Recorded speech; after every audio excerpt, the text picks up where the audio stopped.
आपले प्रतिनिधी ज्ञानेश्वर नागपूरहून जोडलेले आहेत। ज्ञानेश्वर, आपण पाहतोय नागपूरमध्ये चुरशीची लढत या ठिकाणी पाहायला मिळते। अनेक प्रचार सभा झालेल्या आहेत। कशा प्रकारे या ठिकाणी रंगत पाहायला मिळाली आहे?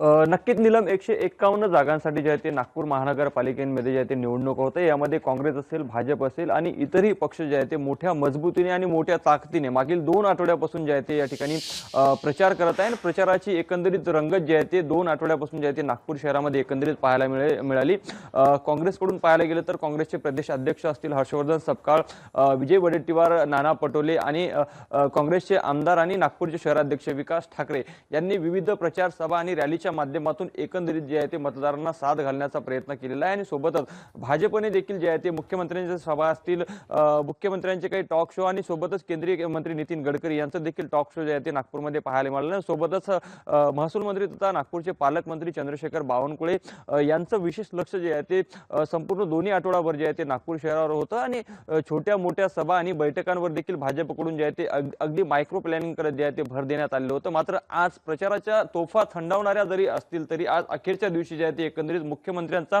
रोड शो आणि बाईक रॅलीचं जे आहे ते एकंदरीत आयोजन जे आहे ते करण्यात आलं आहे। आज मुख्यमंत्री थेट बाईकवर स्वार होत जे आहे ते मतदारांसोबत जे आहे ते एकंदरीत संवाद साधतील आणि त्यांना एकंदरीत मतदानासाठी साथ घालणार आहे। त्यामुळे नक्कीच एकूणच प्रचाराचा जर धडाका पाहायला गेला नागपूरमध्ये पक्षांकडून जे आहे ते वेगवेगळ्या पद्धतीने मतदारांना आकर्षित करण्यासाठी या ठिकाणी प्रचार करण्यात आला।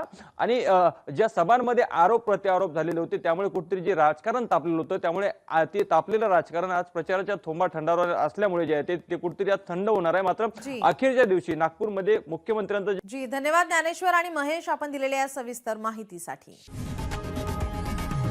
लोकशाही मराठी ऐका, पहा, जागरूक रहा।